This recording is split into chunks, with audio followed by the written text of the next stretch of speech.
Lately, a lot of lower-cost Chinese manufacturers, or really a couple, have been gaining share. So how, if at all, does this change the landscape? Should we expect to see a premium surge in terms of market share at the end of the year? I think, well, keep in mind, Apple and Samsung have been competing at the high end against surging Chinese OEMs for several years now. So I don't think that's anything new. In Apple's camp, what they have going for them is they're the only ones who make iOS phones. So, if you want an iOS phone, you have to buy from Apple. Samsung really is the one who has to compete across the board because it's selling Android phones like everybody else. Mehdi, how much of Apple's success over the past year, and the stock is up quite a bit as we talk about often, is because they've essentially had a power play in hockey terms, Samsung playing with one fewer on the ice, and does this fix that? Should Apple investors be concerned, Samsung investors be cheered if this phone just performs at par? I actually think Note 8 is somewhat immaterial to competition between Samsung and Apple.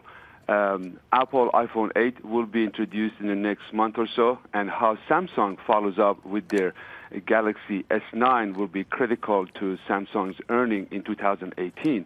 Remind you that Note has a very limited following and is not really a direct competition with Apple. For instance, I estimate Samsung to ship about 42 to 45 GS8 in 2017, which compares to an estimate of 6 to 8 million of Note 8 for the same period. So again, Note 8 is exciting, but it has a very limited following, and I think how Samsung follows up with their GS9 will be critical, especially following Apple's iPhone 8 introduction later in the year.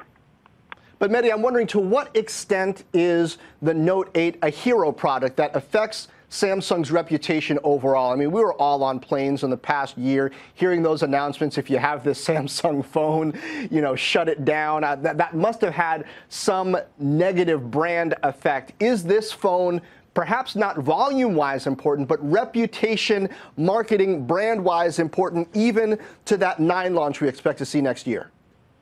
Not really. I think we had this same debate a year ago when Note 7 recall happened, and we discussed how Samsung's GS8 is going to have a big impact. And GS8 was success and helped Samsung and Samsung brand name. I think Note 7 and the recall is behind us, and to that extent, Note 8 is a small increment to Samsung's smartphone unit shipment. But in terms of the brand, Samsung did regain the brand awareness with the GS8, and how they follow up with GS9 following Apple iPhone 8 introduction will be the key important factor, not necessarily Note 8. Rob, can we yet tell what feature really matters here, what's going to catalyze people to buy? I mean, dual cameras and improvement there has been at least something that Apple and Samsung have been dueling back and forth on, but also there are these screen features. Which one in particular is going to matter as far as what's going to push that premium consumer to choose one versus the other? Well, you're right. I mean, it's really Apple and Samsung competing for what is the latest, greatest phone. I mean, interestingly, screen technology is something they compete on, and yet Apple's iPhone 8 is actually going to use a Samsung screen. So, kind of ironic there.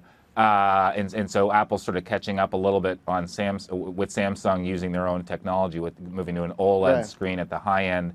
I mean, cameras, the iPhone's basically been generally thought to have the best camera setup, at least up until now. I think cameras are always something that everyone competes on, but I don't know that it's necessarily the biggest selling feature. With I think both, though, the Note and with the iPhone 8 coming out, I mean, what's interesting is you're seeing actually the price point go higher for high-end smartphones. And so both companies are not competing with each other, driving prices down. They're actually competing with each other, driving prices up. I think recognizing that people, because they love their phones so much, they're willing to actually spend even more if you give them more.